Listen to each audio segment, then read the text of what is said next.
골든 타임이라는 말이 있습니다. 여러 경우로 쓰이는데 특별히 의학적으로도 이 골든 타임이라는 말이 사용이 되잖아요.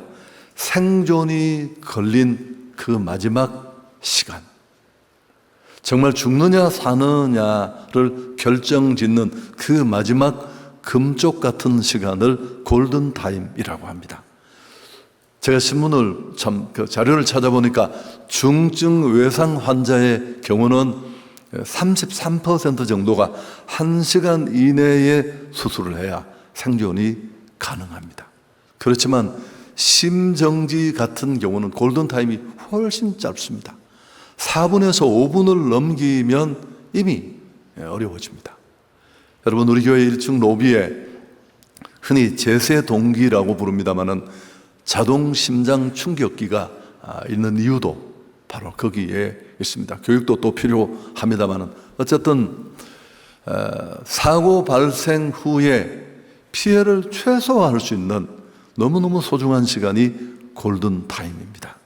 제가 좋아하는 지인이 있었는데 사실은 경산중앙교회에 와서 그분이 사업을 다 망하고 은혜를 받고 제겐 좀 친형 같은 그런 분인데 제 설교 속에 가끔씩 나와서요, 잘생기고 키도 크고 또 건강에 대한 애정도 이분은 정말 남달랐습니다. 음식을 이렇게 먹으면서 막 흠뻑 그렇게 빠져서 먹는 걸 본 적이 없습니다.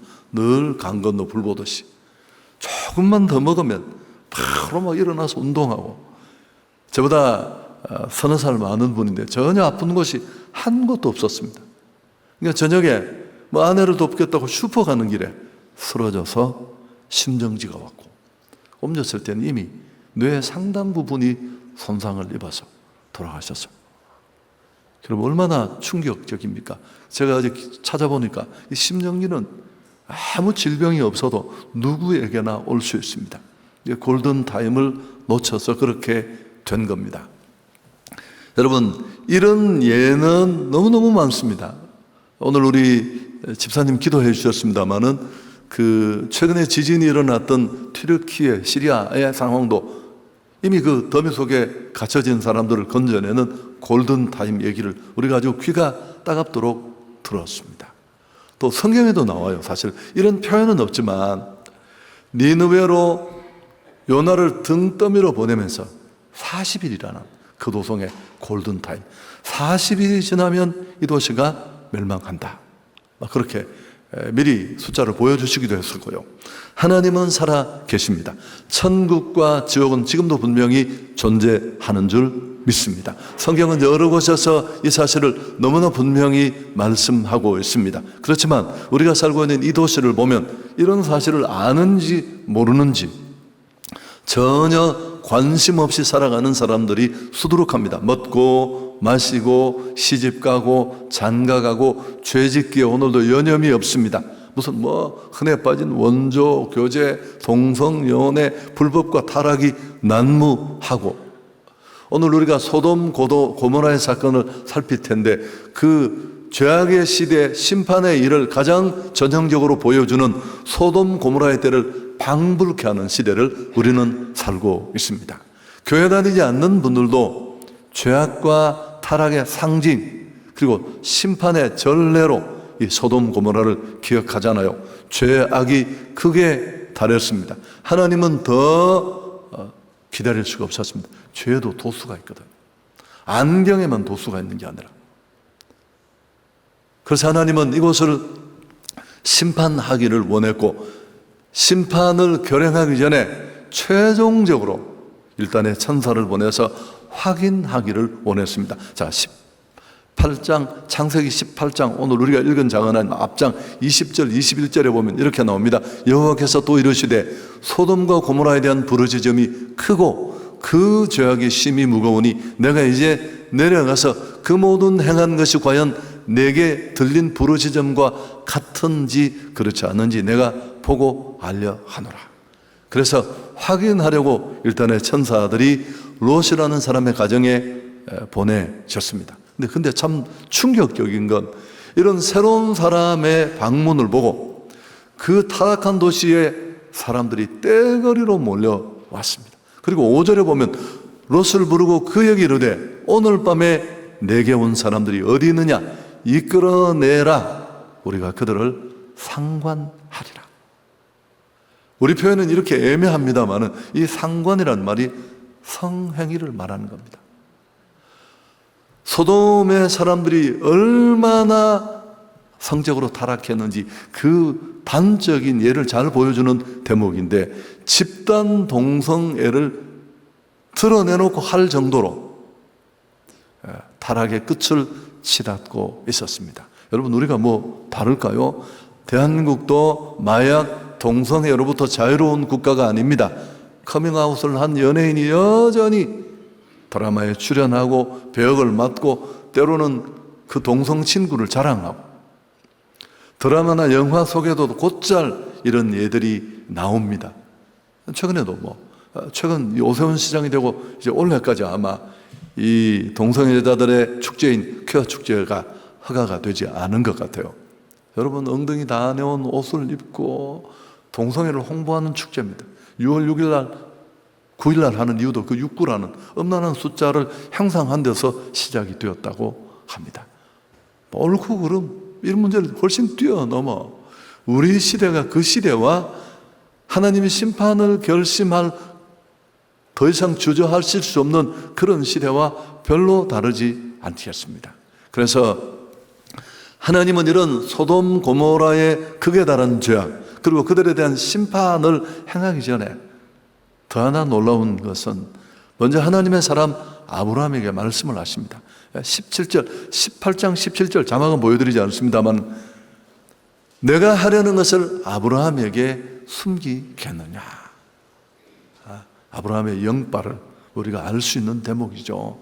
하나님과 깊이 교제한 친교의 사람이 어떤 은혜를 누리는지도 엿볼 수 있는 대목인데, 아브라함은 아마 이런 정보를 알고 그때부터 이미 상황을 보고도 그는 느꼈겠지만 안타까운 마음으로 그 도시를 품고 기도했을 것입니다.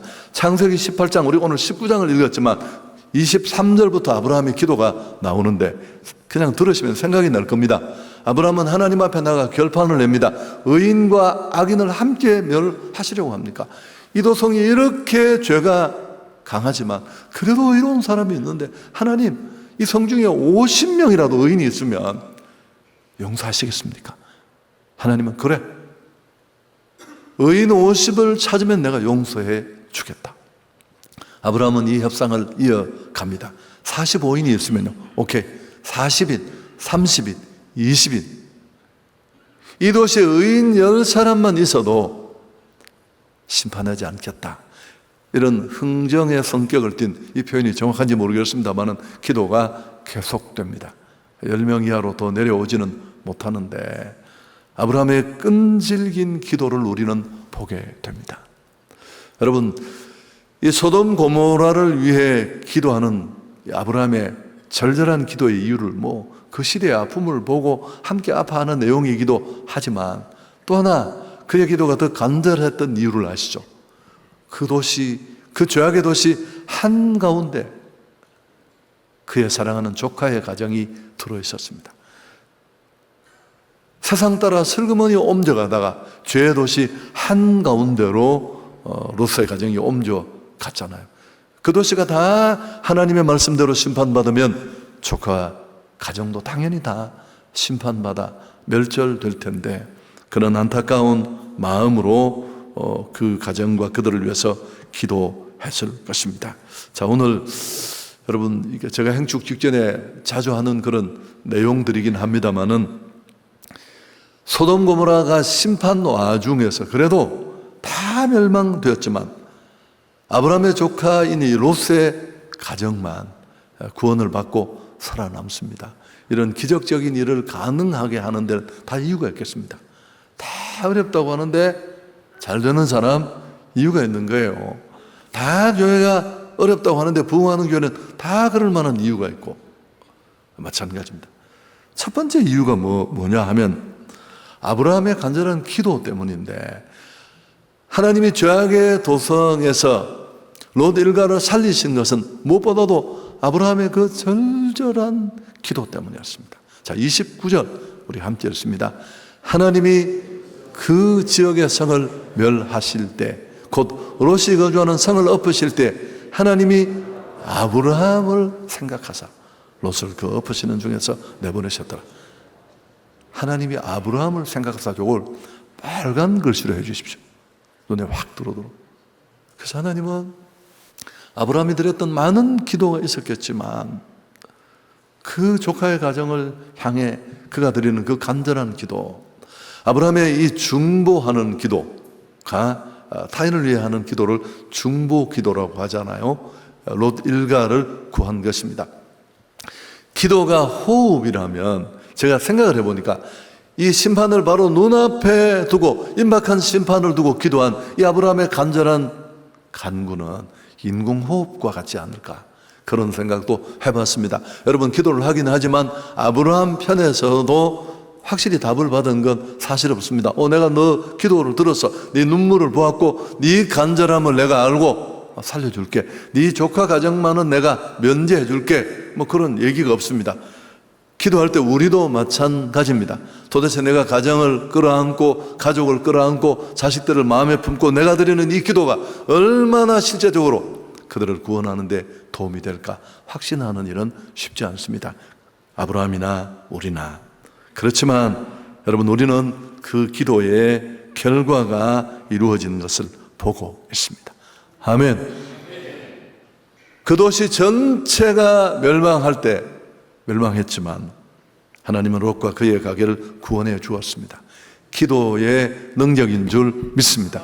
사실 우리가 하나님을 믿는다라고 말할 때 그 속에는 하나님의 살아계심을 믿는다는 것이고, 그분은 우리의 기도를 들으시고 응답하신다는 것도 믿는다는 뜻입니다. 기도를 확신한다, 기도를 믿는다는 건 곧 하나님을 믿는다는 뜻입니다. 하나님은 반드시 우리 기도에 응답하실 줄 믿습니다. 그분의 시간에, 하나님의 시간에, 하나님의 방법으로. 저는 청년 시절에 이게 다 뻥인 줄 알았어. 그냥 목사들이 괜히 성도들 말이야 한테 하는 말, 여러분 해보십시오. 얼마나 기도가 살떨리게 무서운지. 인생은 기도 따라갑니다. 한 걸음 한 걸음 신문대로 거두는 일반의 법칙과도 꼭 같습니다. 어떤 분은 이걸 기도의 나비 효과라고 했는데, 나비의 작은 날개짓과 같은 이런 작은 변화가 폭풍우 같은 커다란 변화를 유발시키는 현상을 일으켰잖아요. 서울의 공기를 살짝 살랑이게 한 나비의 그 날개짓이 다음날 북경에서 큰 폭풍우를 몰아치게 한다는 이론, 그런 얘기죠. 아브라함의 기도가 만든 변화가 놀랍습니다. 작은 기도의 날개짓이 죄악의 도시 한복판에 함께 멸망받아야 될 그 조카의 가정에 구원의 역사를 만들어내지 않습니까? 하나님은 천사를 동원해서, 여러분 이런 기도 할 수 있는 거예요. 하나님 저 어려운 상황에 천사를 보내서 살려주십시오. 이게 바로 기도의 능력인 줄 믿습니다. 기도는 하나님의 축복과 약속을 받는 열쇠요 통로입니다. 행축이 이번 주일로 다가왔습니다. 앞에 말씀드렸지만 이례적으로 토요일 먼저 집회를 2번 해요. 1시와 오전 11시와 오후 5시. 그리고 주일은 우리가 늘 했던 대로 1, 2, 3, 4, 5부까지 여러분이 초청할 수 있습니다. 여러분, 우리가 이제 얼마 남지 않은 시간을 앞두고 기도와 눈물로 간구해야 할 것입니다. 내 눈물이, 내 한 끼의 금식이, 그 간절함이 생명을 만드는데 기여할 수 있다면, 특히나 어둠의 영들이 불신자들을 잡고 있습니다. 여러분, 자기 마음대로 부려서 지옥까지, 제가 이런 걸 하나 둘 봤을까? 또 이야기하면 설교 길어진다는 거 아시죠? 제가 처음 목회지에서 만났던 알코올 중독자들, 하나님이 왜 내게 알코올 중독자를 붙였을지 이해가 되십니까? 내가 이들을 이렇게 꼬리에 껴서 달고 다녔어. 나 따라 맨날 다니고 술 마시고 사고 치면 전현사님이요 나 막 이랬던 분들. 그래서 제가 청년 사역을 한다고 다른 데로 옮기면서 그 중에 3명이 죽었어요. 다. 한 사람은 술 먹고, 어머니가 그 밭일을 하다가 주무시는데 밤중에 그 문 앞에서 문 두드리다가 얼어서 죽어요. 대구 사양 가는 그 도로, 살인도로라고 이름이 나야죠.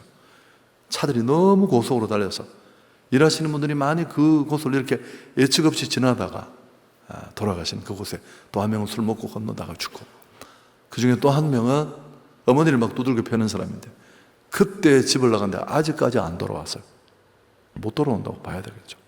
여러분, 제가 이 얘기를 드린 이유는 귀신이 얼마나 잔인합니까? 그냥 술귀신이 그래서 무서운 거예요. 한 사람의 인생을 완전히 그냥 다 엉망을, 쑥대밭을 만들어버리는. 쉽게 놓아주겠습니까?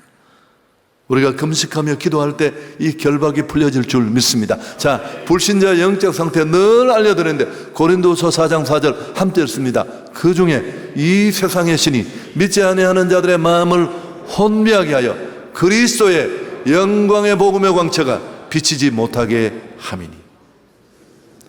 아무리 예수를 외치고 교회 가자고 해도 참, 이 강한 결박을 끊는 건 영적 힘밖에 없는 줄 믿습니다. 우리 가정도 참 어려운 과정이었는데, 저는 성도들 위해서 기도하고 또 제 기도에 총량이 많지도 않지만 꾸준히 기도했는데, 사실은 우리 가게가 대부분 전도가 됐어요. 대부분이라고 표현해서 참 죄송합니다만, 우리 이제 큰 매형 누님이 사실은 제일 문제인데, 제가 막 멱살 잡고 막 매달려서 싸우고 그랬어요. 우리 매형 유도 5단 이런데 저는 그냥 집어 던지면 한 걸음인데 제가 못 대가 막 목 달고 매달려가, 제가 목회자일 때도 그랬어요. 근데 결국 이제 경산중앙교회 제가 오기 전에 등록하셔서 지금도 잘 다니고 계시고요. 그 다음에 우리 집에 또 누님이 한 분 계세요. 우리 집에서는 홈쇼핑 누나라고 부르는데, 뭐 그 별명에서 느껴지는 게 없습니다. 홈쇼핑을 너무 좋아하시고 생각이 별로 깊지 않으신 분입니다. 굉장히 본인은 해피하신데요, 주변 사람들 좀 힘든 이런 거. 그래서 뭐 이야기하면 그래, 동생 알겠다. 콧방귀도 안 끼는데 제 설교 때 들었을 겁니다. 그래서 꽤 오래전에 제가 서울 오고 나서인데 우리 와이프가 임플란트를 2개 줬습니다. 그래서 교회를 나가기 시작했습니다. 임플란트가 아물자 말자 또 왔다 갔다. 그리고는 또 뭐 흔적 없는데 제가 오늘 일부러 찾아보고 적어왔어요. 4월 2일 날 제가 이게 예배를 드리고 딱 들어가서 방에 컴퓨터를 켰는데 카톡이 온 거예요. 제 여동생이 경산중앙교회 권사한테, 오빠 오늘 언니가, 윤희 언니가 세례를 받는데 설교 중에 너무 예배 주일날 너무 미안하다고. 그래서 내가 너무 감사해서 월요일 날 전화도 드리고 또 축하금도 보내고 그랬습니다. 그래서 내가 물었습니다. 도대체 어떻게 된 일이냐고 물으니까 자기가 세례도 받았고 11조는 어떻게 해야 되느냐, 주일입니다. 그런 거 너무 신경 쓰지 말고 그냥 누님 열심히 가면 됩니다. 그랬더니만 자기 너무 마음이 편하대요. 마음이 너무너무 편하고 교회 가는 게 좋대요. 세상에. 아멘은 도대체 언제 하시려고 이렇게 벼르고 계시고, 무슨 계획이 있으면 내한테 올려주십시오. 난 2025년 4월 8일 날 내가 아멘 하려고 지금. 여러분, 그래서 제가 느낀 게 때가 되었구나. 그렇게 애를 써도 약간씩 진도는 있었지만, 여러분, 가족 전도는 원래 어려운 거예요. 원래. 그렇지만 우리가 포기하지 않고 기도하면 하나님의 은혜 주실 줄 믿습니다. 여러분, 우리가 이 한 주간 특세는 끝났지만 특세가 좀 어설펐어요. 강사가 어설펐다는 게 아니고 우리의 임하는 자세가. 그렇지만 우리의 진짜 특세는 이번 한 주간입니다. 아침 금식이라도 합시다. 바울이 그 탁월한 영적 사역자가 편지를 보내는 교회마다 언제나 부탁한 게 중보기도입니다. 자, 골로새서 4장 3절 함께 읽습니다. 또한 우리를 위하여 기도하되 하나님이 전도하는 문을 우리에게 열어주사 그리스도의 비밀을 말하게 하시기를 구한다. 그 놀라운 영적 사역자가 뭐가 중보가 필요하겠어요? 우리가 될 것 같다고 되는 게 아니에요. 안 될 것 같다고 안 되는 게 아닙니다. 하나님이 하시면 될 줄 믿습니다. 그래서 여러분, 특히 저를 위해서도 우리 간증하실 분, 좋은 날씨, 또 특별 순서 많지만 특히 복음을 전한다는 게 이게 사실은 피를 말리는 일이에요. 제가 하도 오래 해서 그냥 하는 거지. 제대로 몸을 들 수 없을 만큼 힘든 일인데 여러분이 도와주시길 바랍니다. 자, 두 번째, 또 하나. 이 온 도시가 멸망하는 그 와중에서 롯과 그 가게를 살린 건 삼촌 아브라함의 간절한 기도가 영향을 미쳤고, 두 번째는 천사의 강권입니다. 이 두 가지가 밸런스가 있어야 돼요. 소돔 고모라에 도착한 열창한 천사들이 임박한 메시지를 선포합니다. 곧 이 도시가 멸망한다. 그러자 롯과 그의 가족들은 주저하며 결정을 못 내립니다. 사위들은 농담으로 여기고 롯조차도 그곳에 이뤄놓은 그 많은 것들이 있잖아요. 주저하며 미적거립니다. 여러분, 이때 천사가 어떻게 했습니까? 우리가 흔히 복음을 전하며 만나게 되는 경우입니다만은 천사가 어떻게 했습니까? 좋습니다. 한번 깊이 생각해 보시고 제가 내일 다시 오겠습니다. 아니면 우리가 목요일 날 다시 만나죠. 여러분, 이렇게 말했으면 기회가 왔을까? 아니요. 그날 성경을 뒤에 쭉 읽어보죠. 그날 해질 무렵에 유황불이 쏟아졌어요. 골든타임이 하루가 되지 않았어요. 기회가 없으니까 천사가 어떻게 합니까? 자, 16절은 너무 중요합니다. 그러나 롯이 지체하며 그 사람들이 롯의 손과 그 아내의 손과 두 딸의 손을 잡아 인도하여 성 밖에 두니 여호와께서 그에게 자비를 다하셨다. 자막실 너무 감사합니다. 빨갛게 하는 게 훨씬 낫죠. 롯과 그 아내의 손을 잡아 강제로 이끌어냈습니다. 시간이 없으니까요. 미적거리며 지체하면 심판의 시간이 임박했으니까. 여러분, 이게 강권이고 예의 있는 방법은 아닐지 모르지만 영혼을 살릴 때 분별력을 잃어버리고 이유 없이 미적거리는 이들에게는 최고의 방법이고, 실제로 이렇게 하는 분들이 전도를 잘합니다. 조금 무례하더라도 살리는 게 훨씬 나으니까 천사가 초강수를 듭니다. 여러분, 우리는 너무 눈치를 본다는 데 우리의 문제가 있습니다. 그 예쁜 초청장 주면서 그래, 시간 한번 내보지, 이번에 꼭 왔으면 좋겠어. 여러분, 진짜 이게 골든타임이라는 걸 안다면 우리에게 내일이 있습니까? 이번 봄의 교향곡 간증에도 친지와 가족을 그 정해진 시간에 전도하지 못해서 너무너무 안타까워하면서 다시는 내가 그런 어리석은 일을 범하지 않겠다. 우리가 내일을 모르니까요. 세월호는 우리에게 언제나 가슴 아픈 일인데, 제가 이번에 자료를 찾으면서 좀 회개도 했습니다만은 9주년이 지났습니다. 당시 459명이 이 배 안에 승선을 하고 있었는데 그 정말 푸르고 푸른 단원고 학생이 무려 325명이었습니다. 오전 8시에 배가 기울고 선장은 안내방송을 합니다. 구명조끼를 입고 기다리라고, 밖으로 나오지 말라고, 움직이지 말라고.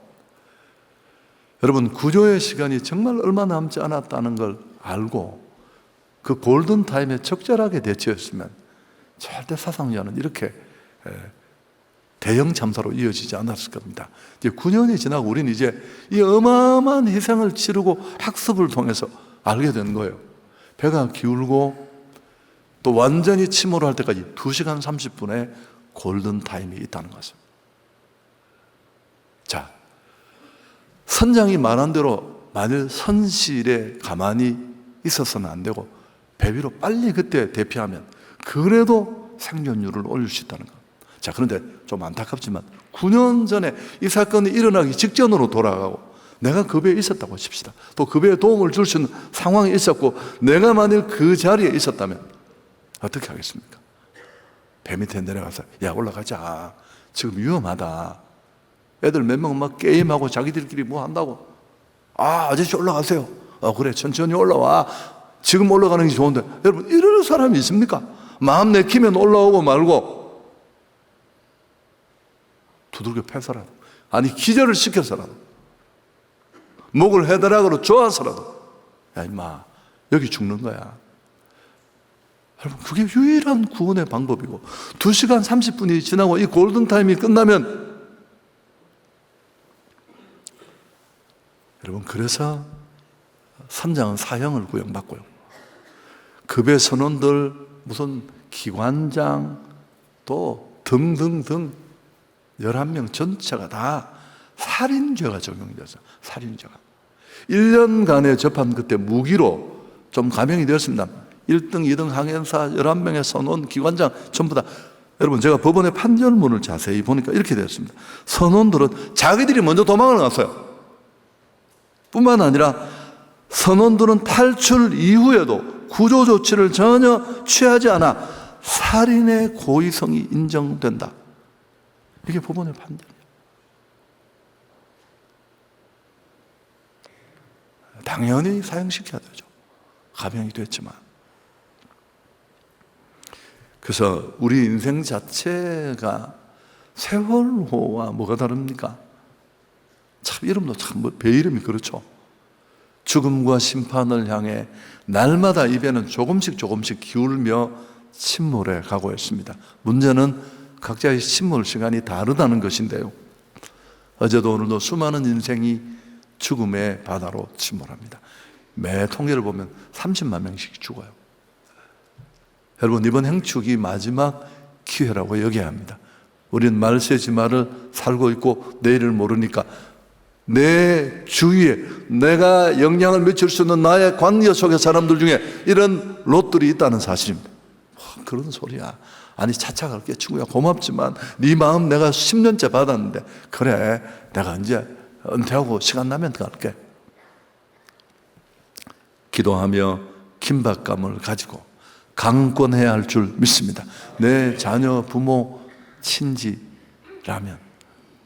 여러분, 초청장만 주고 어떻게 마치겠습니까? 몇 년 전에 우리 교회 금요집 배우신 강사분 했던 기억납니까? 목구멍이 열려야 귓구멍이 열린대요. 이거 좀 적으셨으면 좋겠는데. 목구멍이 열려야 귓구멍이, 목회도 목회가 아니고 먹회라는 말이 있습니다. 배고플 때 회의하는 것은 자살행위와 같다. 그래서 좀, 여러분, 우리가 작은 선물이라도 같은 값이면 여러분이 선물할 대상자를 잘 정해서, 우리 소담자매라고 있었어요. 시집 갔는데 제 비서도에 행정도 돕고 했던 자매인데, 그 행축을 앞두고 이게 카드를 가져와서 제 방에서 아빠를 전도하려고 하는데, 제가 써줬어요. 여기다. 좋다. 아빠 이름 내가 쓰고 내가 기도하겠다. 선물도 내가 사겠다. 근데 그 아빠가 와서 지금 그게 6, 7년도 넘지 않았나요? 그 식구들 중에 제일 열심히 나와. 믿어주세요? 깍두기 머리 딱 하고 인사도 너무너무 잘하시고, 오늘 뭐 별로 분위기가 안 좋습니다. 이유를 잘 알 수는 없지만, 그리고 무엇보다도 내가 오늘 예수 믿고 구원받은 거, 여러분, 저는 제가 강권한 사람이 진짜 많았습니다. 문 앞에 와서 기다리고 전화해서 쪼르고. 하나님의 강권이 없었다면 내가 예수 믿을 수 있었을까요? 자, 요한복음 6장 44절 같이 한번 읽을까요? 나를 보내신 아버지께서 이끌지 아니하시면 아무도 내게 올 수 없으니 오는 그를 내가 마지막 날에 다시 살리리라. 여러분, 다 강권이 있었습니다. 하나님은 사람을 보낼 때만 아니라 때로는 질병을 보내고 실패를 보내고 가난을 보내고. 저 집에는 질병이었습니다. 하루아침에 아버지가 쓰러지면서 온 가족이 살려고 다, 강요하는 아내, 강권하는 친구, 매달리는 교역자, 여러분 다 하나님의 강권입니다. 강권. 설교 마치겠습니다. 재림과 심판의 골든타임.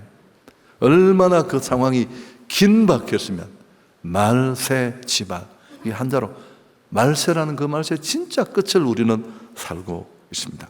여러분, 마지막 얘기인데 너무 부담 느끼지 마시고 그냥 초청하십시오. 그리고 논쟁에 휘말리면 안 돼요. 그냥 와보라고 하면 됩니다. 특히나 부정적인 사람들과는 논쟁을 하는 그건 대단히 어렵습니다. 그 빌립이 요한복음 1장에 보면 예수님을 만나자마자 제일 먼저 자기 친구 나다나엘을 찾아가서 와보라.